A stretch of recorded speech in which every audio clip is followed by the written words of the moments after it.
Hello guys, welcome to Edu Teacher Kerala.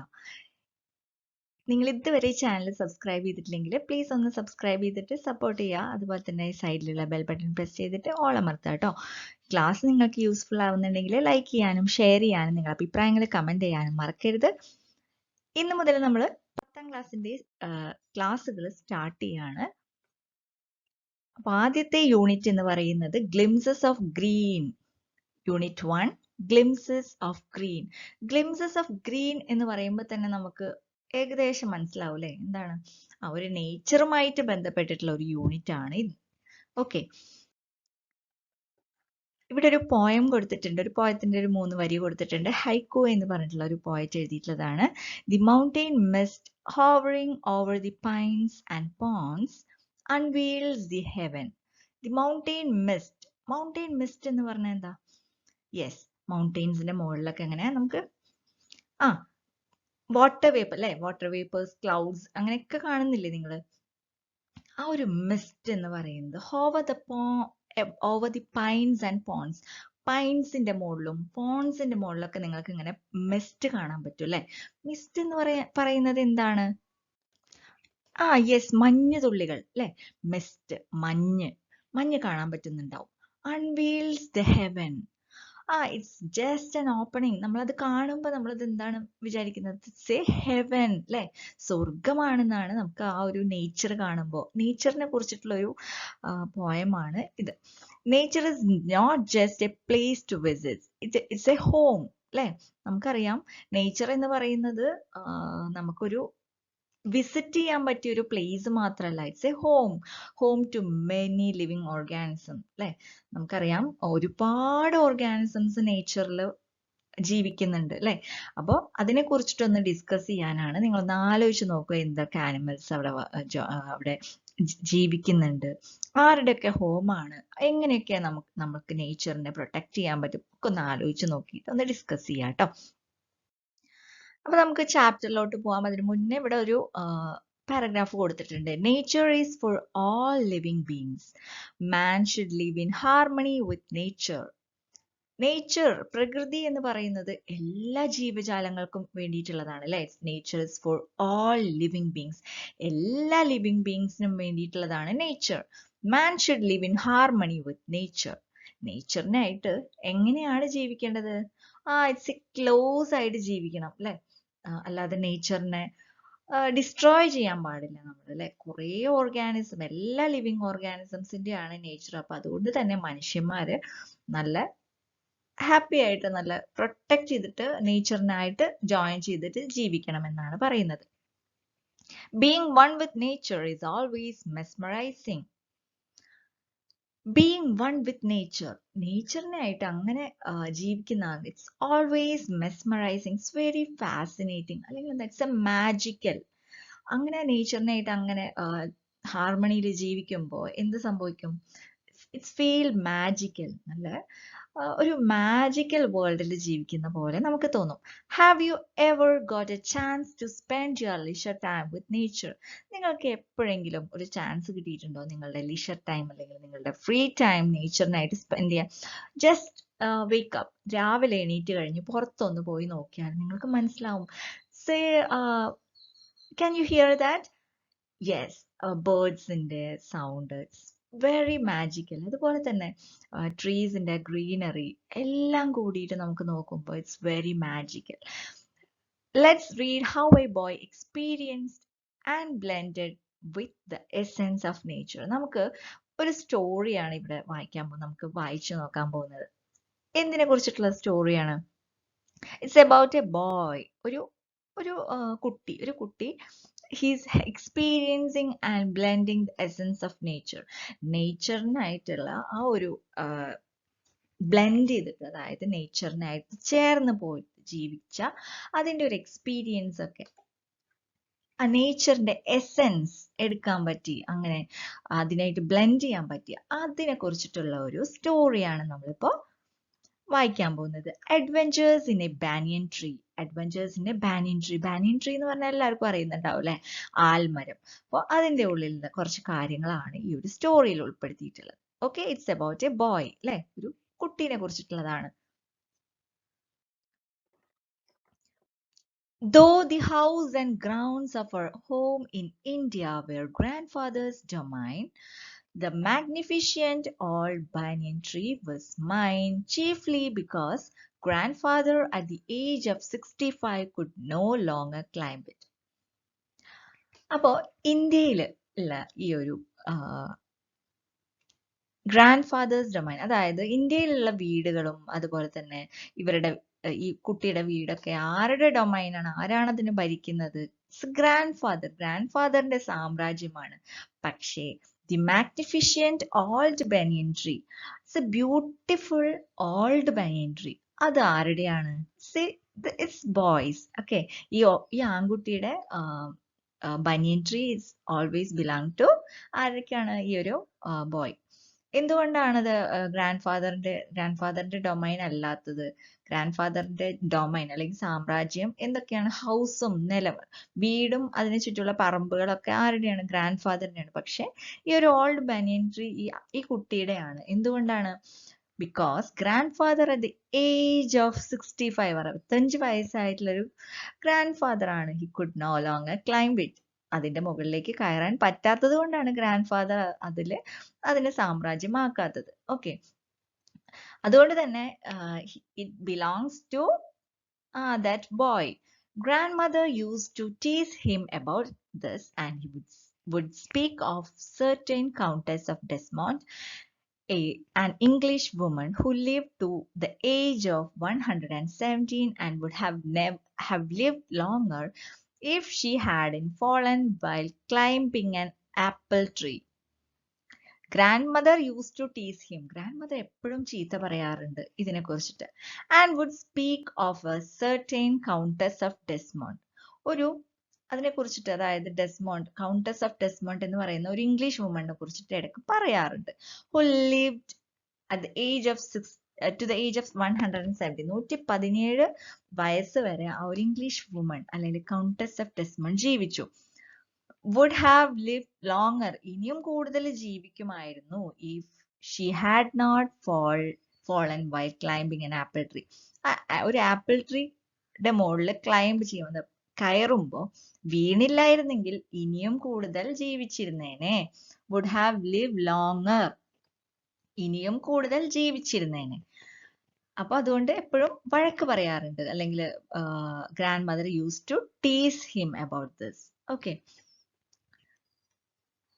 the spreading branches of the banyan tree which curved to the ground and took root again, forming a maze of arches, gave me endless pleasure. അപ്പൊ അടുത്തത് ആ banyan ട്രീനെ ഒന്ന് describe ചെയ്യാണ് കേട്ടോ. Spreading branches of the banyan tree, ആ banyan ട്രീയുടെ branches ഒക്കെ ഇങ്ങനെ സ്പ്രെഡ് ചെയ്യുക, അങ്ങനെ വിടർന്ന് നിൽക്കുകയാണ്. Okay, which curve to the ground, താഴത്തേക്ക് ഒന്നിങ്ങനെ കർവ് ആയിട്ടുണ്ട്, അതായത് ഒന്ന് വളഞ്ഞിട്ടുണ്ട്. ആൻഡ് ടുക്ക് റൂട്ട് അഗെയിൻ, വീണ്ടും അതിൽ നിന്നും റൂട്ട് വന്നിട്ടുണ്ട്. Forming a maze of arches, ഒരു ആർച്ച് പോലെ, ഒരു കൂട്ടം ആർച്ച് പോലെ ഫോം ചെയ്തിട്ടുണ്ട്. And gave me endless pleasure, ഇതൊക്കെ കാണുമ്പോൾ ഈ കുട്ടിക്ക് ഭയങ്കര സന്തോഷം. Pleasure to see all these things. The tree was older than the house, older than grandfather, and as old as the town of Dera, nestling in a village at the foot of Himalayas. അപ്പൊ ഈ ട്രീയുടെ പ്രായം എന്ന് പറഞ്ഞാൽ എന്താണ്? It's very old, older than house, ആ വീടിനേക്കാളും അതുപോലെ തന്നെ ഗ്രാൻഡ് ഫാദറിനേക്കാളും old as town of Dehra. Dehra എന്ന് പറഞ്ഞിട്ടുള്ള ആ ടൗൺ, ആ താഴ്വരയിലെ വാലിയിലുള്ള, nestling in a valley at the foot of Himalayas, ഹിമാലയാസിന്റെ ആ ഒരു താഴ്വരയിൽ ഉള്ള ഒരു ടൗൺ, അതിനേക്കാളും എന്ത്, it's very older. Okay, very older, അത്രയും പ്രായമുള്ള ഒരു ബാനിയൻ ട്രീ ആണ് അത്. My friend. ഓക്കെ, അപ്പൊ നമുക്ക് ഈ ഒരു ക്വസ്റ്റ്യൻ നോക്കാം. Dash house and grounds were of grandfather's domain, but the magnificent old banyan tree was mine. Why did the boy say so? എന്തുകൊണ്ടാണ് അങ്ങനെ പറയാൻ കാരണം? Because he could not. Grandfather is very old, അല്ലെ? 65 ആണ്, 65 years old. He could no longer climb tree. Okay, അതുകൊണ്ടാണ് ആ കുട്ടി അങ്ങനെ പറഞ്ഞത്. My friend, my first friend and familiar was a small gray squirrel. അപ്പോൾ അവിടെ എത്തിയപ്പോൾ ആദ്യത്തെ ഫ്രണ്ട് എന്ന് പറയുന്നത് ആരാണ്?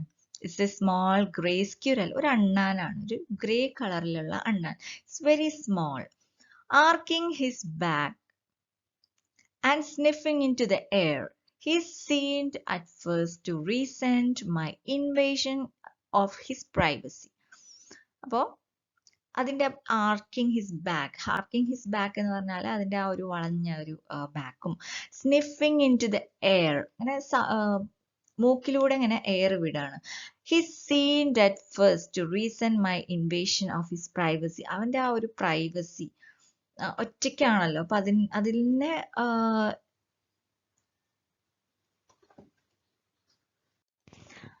അവന്റെ ആ പ്രൈവസിയിലേക്ക് ഞാൻ വന്നത് അത്ര ഇഷ്ടപ്പെടാത്ത പോലെ അവനത് കാണിക്കുന്നുണ്ട്. എങ്ങനെയാണ്? Arching his back and sniffing into the air. Okay, but when he found that I did not arm myself with a catapult and air gun, he become friendlier.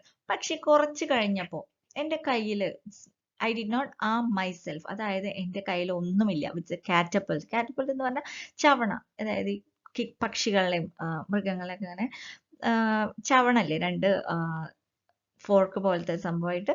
അപ്പൊ അതിങ്ങനെ കല്ലൊക്കെ ഇട്ട് അതിന് മേലക്ക് എറിഞ്ഞാല് കിളികൾ ചത്തുപോകും, അല്ലെങ്കിൽ ചെറിയ ചെറിയ മൃഗങ്ങളൊക്കെ ചത്തുപോകും. അപ്പൊ അതൊന്നും ഇല്ല. ഓർ എയർ ഗണ്ണും അതുപോലെ തന്നെ കാറ്റപ്പുൾട്ടൊന്നും ഇല്ല എന്ന് കണ്ടപ്പോ ഈ ബിക്കെയിം ഫ്രണ്ട്ലിയർ, അവന് ഫ്രണ്ട്ലി ആവാൻ തുടങ്ങി. And when I started leaving him pieces of cake and biscuit, he grew bolder and finally became familiar enough to take food from my hands. കുറച്ച് കഴിഞ്ഞപ്പോൾ വീണ്ടും ഫ്രണ്ട്ലി ആവാൻ തുടങ്ങി. എപ്പോഴാണ്? ഹി ബ്രിങ് പീസസ് ഓഫ് കേക്കും ബിസ്ക്കറ്റും ഒക്കെ ഇങ്ങനെ എടുത്തു വെക്കാൻ തുടങ്ങി ഈ ബോയ്. ഹി ഗ്രൂ ബോൾഡർ, വീണ്ടും കുറച്ചുകൂടി ധൈര്യം വരാൻ തുടങ്ങി. And finally become familiar enough to take food from my hands. അവസാനം അവൻ എൻ്റെ കയ്യിൽ നിന്ന്, അതായത് ഈ കുട്ടിയുടെ കയ്യിൽ നിന്നും ഫുഡ് എടുക്കാൻ അത്രയും ഫ്രണ്ട്ലി ആയി. Before long, he was delving into my pockets and helping himself to whatever he could find. Before long, he was delving into my pockets. എൻ്റെ പോക്കറ്റിലേക്ക് ഇങ്ങനെ കൈയിട്ടിട്ട് helping himself to whatever he could find. അവൻക്ക് എന്താണോ പറ്റിയത് അത് അവൻ കണ്ടുപിടിക്കും. He was very young squirrel and his friends and relatives probably thought him headstrong and foolish for trusting a human. He was very young. അത് ഭയങ്കര ചെറിയ, very small അല്ലെങ്കിൽ യങ്, നല്ല പ്രായം കുറഞ്ഞൊരു സ്ക്യൂരലാണ്. And his friends and relatives, ഫ്രണ്ട്സിനും റിലേറ്റീവ്സും ഒക്കെ വിചാരിച്ചിട്ടുണ്ടാവും ഹെഡ് സ്ട്രോങ് ആൻഡ് ഫൂളിഷ്, ഭയങ്കര he's very foolish to trust a human. ഒരു മനുഷ്യനെ വിശ്വസിക്കാൻ മാത്രം എന്ത് മണ്ടനാണ് ഈ ഒരു സ്ക്വിരൽ എന്ന് അവന്റെ ഫ്രണ്ട്സും റിലേറ്റീവ്സ് ഒക്കെ കരുതി കാണും. In the spring, when the banyan tree was full of small red figs, birds of all kinds would flock into its branches. The red-bottomed bulbul, cheerful and greedy, gossiping rosy pastors, the parrots and crows, squabbling with each other all the time. Springtime, ഈ ഒരു ബനിയൻ tree full of small red figs, ചെറിയ ചെറിയ fruit ഉണ്ടാവും ഈ ഒരു banyan ട്രീയുടെ മുകളിൽ. അപ്പൊ എന്ത് സംഭവിക്കും? ബേർഡ്സ് ഓഫ് ഓൾ കൈൻഡ്സ്, എല്ലാ ബേർഡ്സും, ഒരുപാട് ബേർഡ്സ് വരും. Would flock into the ബ്രാഞ്ചസിൽ വന്നിട്ട് ഇരിക്കാറുണ്ട്. ഏതൊക്കെ ബേർഡ്സ് ആണ്? The red bottom bulbul, cheerful and greedy, gossiping rosy pastors, and parrots and crows. ഒരുപാട് ബേർഡ്സ് വന്നിട്ട് ഈ ഒരു ബനിയൻ ട്രീയുടെ മുകളിൽ വന്ന് ഇരിക്കാറുണ്ട്. Squabbling with each other all the time, എല്ലാ സമയത്തും എന്ത് സംഭവിക്കും? It's for getting food. Okay. During the fig season, the banyan tree was the noisiest place on the road. ഈ ഫിഗ് ഫ്രൂട്ട് ഉണ്ടാവുന്ന സമയത്താണ്, ഈ ബനിയൻ ട്രീ ആണ് എന്ത് സംഭവിക്കുക? it was the noisiest, ആ റോട്ടിലെ ഏറ്റവും നോയ്സിയസ്റ്റ് ആയിട്ടുള്ള ഒരു സ്ഥലമാണ് ഈ ഒരു banyan tree എന്ന് പറയുന്നത്. കാരണം the birds of all kinds would flock into the branches. Okay. അടുത്ത നോക്കാം, ക്വസ്റ്റ്യൻ നോക്കാം. How did the squirrel become friend of the boy? എങ്ങനെയാണ് സ്ക്വിറൽ ഫ്രണ്ട് ആയി മാറിയത്? നിങ്ങൾ കണ്ടുപിടിച്ച് നോക്കൂ അല്ലെ. He gave him pieces of cake and biscuit അല്ലെ. പിന്നെന്താ, ഹീസ് അൺആംഡ്, അവന്റെ കയ്യിൽ ഒന്നുമില്ല. It's not armed with catapult or air gun. At the question, what did the friends of the squirrel think about the friendship with a human? What might have made them think so? എന്തായിരിക്കും ഈ ഒരു സ്ക്വിറലിന്റെ ഫ്രണ്ട്സും relatives ഒക്കെ ഇവരുടെ ഫ്രണ്ട്ഷിപ്പിനെ കുറിച്ചിട്ട് വിചാരിച്ചിട്ടുണ്ടാവുക? They thought that the squirrel is very headstrong and foolish for trusting a human. അല്ലെ? എന്തുകൊണ്ടായിരിക്കും? What might have think so എന്തുകൊണ്ടാണ് അവരിങ്ങനെ ചിന്തിക്കാൻ കാരണം? ബിക്കോസ് എവറി ഹ്യൂമൻ, അല്ലെ, എവറി ഹ്യൂമൻ എന്നല്ല, കൂടുതൽ പേരും ഇവരിനെ ഉപദ്രവിക്കാൻ ദേ ആർ ഡിസ്ട്രോയിങ് ദം, അല്ലെങ്കിൽ they are killing dum, they are catching dum, അല്ലെ. അവരിനെ ഈ സ്ക്വിറലിനൊക്കെ ഉപദ്രവിക്കുന്ന കാരണമായിരിക്കും അങ്ങനെ പറയാൻ കാരണം, അങ്ങനെ വിചാരിക്കാൻ കാരണം. അടുത്തത്, how was the banyan tree the noisiest place during the fig season? എങ്ങനെയാണ്, എന്തുകൊണ്ടാണ് ഈ ഫിഗ് സീസണിൽ ബനിയൻ ട്രീ ഏറ്റവും നോയ്സിയസ്റ്റ് പ്ലേസ് ആണെന്ന് പറയാൻ കാരണം? In the spring, when the banyan tree was full of small red figs, birds of all kinds would flock into its branches. അല്ലെ, ആ ബ്രാഞ്ചസിലേക്ക് ഒരുപാട് ബേർഡ്സ് വരും. അതുകൊണ്ടാണ് it was the noisiest place during the fig season. Okay, അപ്പൊ എല്ലാവർക്കും ഈ ഇന്നെടുത്ത ഭാഗം മനസ്സിലായിട്ടുണ്ടാവും എന്ന് വിചാരിക്കുന്നു. മനസ്സിലായിട്ടുണ്ടെങ്കിൽ എന്തായാലും നിങ്ങൾ മറക്കാതെ തന്നെ ലൈക്ക് അടിക്കുക കേട്ടോ. അതുപോലെ തന്നെ ഇതിന്റെ ബാക്കി ഭാഗം കാണാൻ സബ്സ്ക്രൈബ് ബട്ടൺ പ്രസ് ചെയ്തിട്ട് സബ്സ്ക്രൈബ് ചെയ്തിട്ട് ഓൾ എന്നുള്ള ഓപ്ഷൻ അമർത്തുക. ഈ ബെല്ലൈക്കൺ പ്രസ് ചെയ്തിട്ട് ഓൾ എന്നുള്ള ഓപ്ഷൻ അമർത്തുക. ഓൾ അമർത്തിയാൽ മാത്രമേ ഞാൻ പുതിയ വീഡിയോസ്, ഇതിന്റെ ബാക്കി വീഡിയോസ് അപ്ലോഡ് ചെയ്യുമ്പോൾ നിങ്ങൾക്ക് നോട്ടിഫിക്കേഷൻ വരുള്ളൂ. അപ്പൊ നമുക്ക് അടുത്ത ക്ലാസ്സിൽ കാണാം. ലൈക്ക് ചെയ്യാനും ഷെയർ ചെയ്യാനും കമന്റ് ചെയ്യാനും മറക്കരുത്. Thank you for watching.